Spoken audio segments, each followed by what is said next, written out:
மக்கள் தொடர்புத்துறை அரசு, கவர்மெண்ட் அரசு, அதில் இந்த பத்திரிகையாளர்களுக்கு அடையாள அட்டை வழங்குவதில் பாரபட்சம் காட்டுவது ஏன்? இப்பொழுது 10,000 காப்பி அடித்தால் மட்டுமே அந்த அந்த நிறுவனத்தில் பணிபுரிகிற செய்தியாளருக்கு அடையாள அட்டை வழங்கப்படும் என்று போட்டிருக்காங்க. அந்த அப்ளிகேஷனில் கொடுத்துருக்காங்க தெளிவாக, 10,000 காப்பி நீங்கள் அடிக்கணுன்ட்டு. ஆனால் எந்த நிறுவனமும் இந்த தந்தி, தினமலர், தினத்தந்தி இவங்க எல்லாமே ஓரளவுக்கு அடிக்கிறாங்கன்னு வச்சு, மீதி இருக்கிற சிறிய பத்திரிகையாளர்கள் இந்த 10,000 காப்பி அடிக்க முடியாது. அது அவங்களுக்கும் தெரியும்.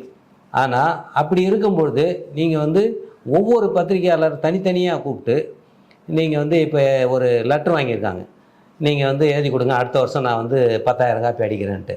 அப்போது இது எந்த விதத்தில் சாத்தியப்படும்? நீங்கள் எழுதி வாங்கிட்டு அந்த கார்டை எதுக்கு கொடுக்குறீங்க? அப்புறம் எதுக்கு நீங்கள் அந்த அப்ளிகேஷனை அடிச்சிங்க?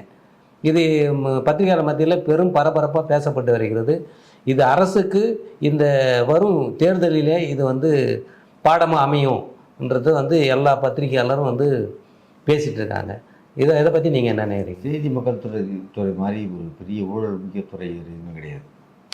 அது இல்லாமல் தனக்கு சாதகமாக இருக்கிறவங்க மட்டுமே கார்டு கொடுக்குறது அப்படிங்கிறது இப்போ இல்லை, ரொம்ப நாளாகவே இருக்குது. ப்ரெஸ்ஸில் பிரிண்ட் போடுதா போடலையா அப்படிலாம் தேவையில்லை.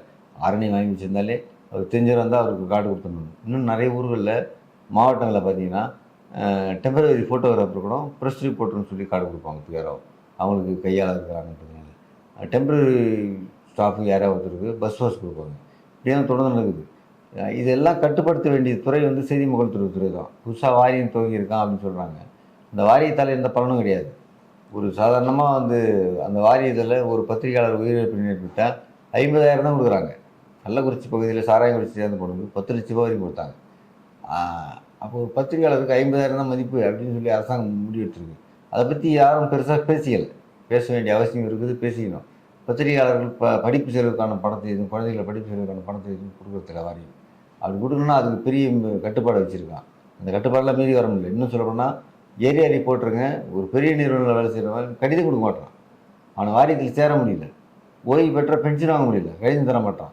விளம்பர பில்லை வச்சுட்டு தான் அவன் ரிப்போர்ட்டர் சொல்லிட்டு இருக்காங்க தவிர அவனுக்கு தனியாக கடிதம் கிடையாது. அதை கொடுக்கணும் அப்படின்னு சொல்கிறது யார் சொல்லணும்னு கேட்டால் செய்தி மக்கள் துறை தான் சொல்லணும். நம்ம வலியுறுத்துகிறோம், தொடர்ந்து வலியுறுத்துகிறோம். சங்கங்கள் சார்பில் இந்த மாதிரி ஏரியா ரிப்போர்ட்டருக்கும் கடிதம் கொடுக்கணும்னு சொல்லி கேட்குறோம். ஏரியா ரிப்போர்ட்டருக்கும் கலெக்டர் பஸ் கொடுக்கணும், பஸ் பாஸ் கொடுக்கணும். ஏரியா ரிப்போர்ட்டருக்கு கலெக்டர் கார்டு கொடுக்கணும்னு சொல்லி நம்ம பல மாநாடுகளில் வலியுறுத்தியிருக்கோம். அதோட நம்ம ரெசல்யூஷன் பாஸ் பண்ணியும் கவர்மெண்ட்டுக்கு காமிச்சிருக்கோம். ஆனால் எந்த வித நடவடிக்கையும் இல்லை. அப்போது இந்த பத்திரிகை துறையில் ஏன் வஞ்சிக்குது இந்த அரசு?